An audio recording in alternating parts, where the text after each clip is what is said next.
On va maintenant voir quelles conclusions on peut tirer de cette réaction des marchés aux annonces de la BCE.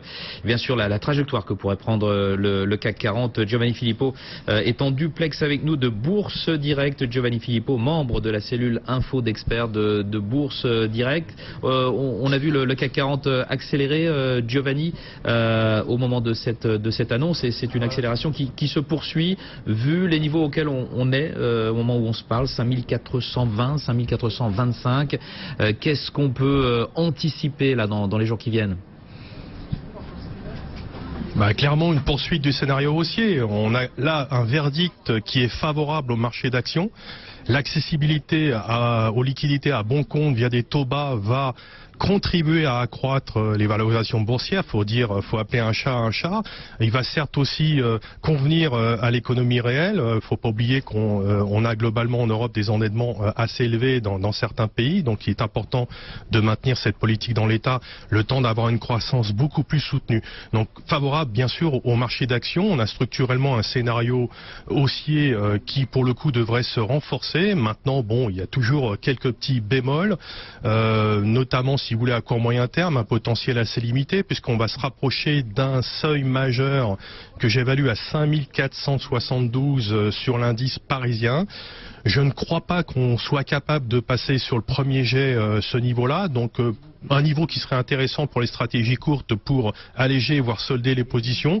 Pour ce qui est des positions de fond, alors là, on peut éventuellement porter dans l'optique d'un rallye de fin d'année, parce que dès qu'on franchira ce cap de 5472 sur le cash, peut-être d'ici quelques jours, quelques semaines, on aura un potentiel supérieur de hausse à peu près de 5-6% sur l'indice CAC 40, peut-être de quoi toucher les 5010 en fin d'année, voire en début d'année prochaine. Donc sur le fond, on peut continuer donc à conserver.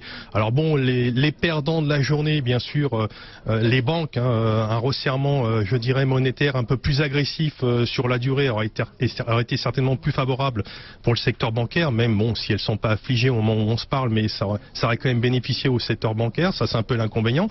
Et puis vous en avez parlé, l'euro qui se retourne, ça c'était notre préférence déjà depuis quelques semaines après qu'on ait atteint un sommet début septembre. On avait une préférence pour le dollar, on voyait bien si vous voulez retracer l'euro à la baisse. Donc là on est en train de tester des niveaux importants techniques assez sensibles. 1,1730 dans un premier temps, je crois qu'on est dessus. Si on casse 1,1660, notre objectif de retracement sur 1,1460 verra somme toute sera réaliste très rapidement, je pense, ces prochains jours. C'est le niveau, on va dire, de remise en cause du dernier scénario haussier qui s'est activé en avril. Donc surveiller au niveau de l'Europe au-delà du CAC 40, l'Eurostock 50, de la même façon, 3635, c'est une borne très importante. Donc le débordement de ce niveau-là ouvrirait un potentiel de 5 à 6%. Le DAX 30, également l'indice allemand surveillé, 13 350. Donc on va commencer à atteindre des niveaux extrêmement importants. Voilà, le seul problème, si vous voulez, pour moi, c'est surtout un problème de timing technique et graphique à court terme. On devrait, je pense, somme toute passer par une consolidation peut-être un peu plus profonde. On ne peut pas exclure un retracement sur 5270 ces prochaines semaines. Peut-être qu'on attendra, peut-être que ça sera organisé avant la Fed. Maintenant, il peut y avoir aussi de l'exceptionnel en cette fin d'année avec le déploiement de mesures fiscales importantes aux États-Unis. C'est ce qui peut nourrir aussi ce rallye de fin d'année. Donc pour l'instant, tout se passe bien sur les marchés d'actions avec le dernier verdict de la BCE. Et pour en revenir, Giovanni, à l'euro-dollar, on est bien parti pour une baisse qui va se poursuivre selon vous? Oui, alors c'est ce qu'on joue nous chez Bourse Direct depuis quelques semaines. Thierry Sarl peut témoigner. Donc on a déjà touché un point bas début octobre aux alentours de 1,1670. Donc on a vendu systématiquement tous les pullbacks. Alors après, je vous l'avoue, pour être transparent, on était flat avant la décision de la BCE, sait-on jamais. Voilà, donc au cas où on repassait au-dessus de 1,1930, qui est pour moi le niveau au-delà duquel l'euro reprendrait son scénario haussier. Donc là, on s'en éloigne sensiblement parce que je crois au moment où on se parle, on est à 200 pips. On doit être aux alentours de 1,1730 et donc il faut surveiller, comme je vous l'ai dit, 1,1660. Si on casse 1,1660 de façon nette et sèche en séance avec un écart ou en clôture, on devrait somme toute être envoyé sur 1,1460, niveau très sensible. Donc pour le coup, si vous voulez, compte tenu de la décision de la BCE, je suis toujours vendeur de pullback. Donc pour viser un 14,60, prochain objectif de support important à surveiller. Et ce qui pourrait mettre encore plus de pression sur l'euro, c'est peut-être la publication du PIB américain demain, un troisième trimestre trimestre, première estimation, si les chiffres sont bons, ça va tirer le dollar à la hausse, faire pression encore plus sur l'euro. Vous suivrez ça de très près demain ?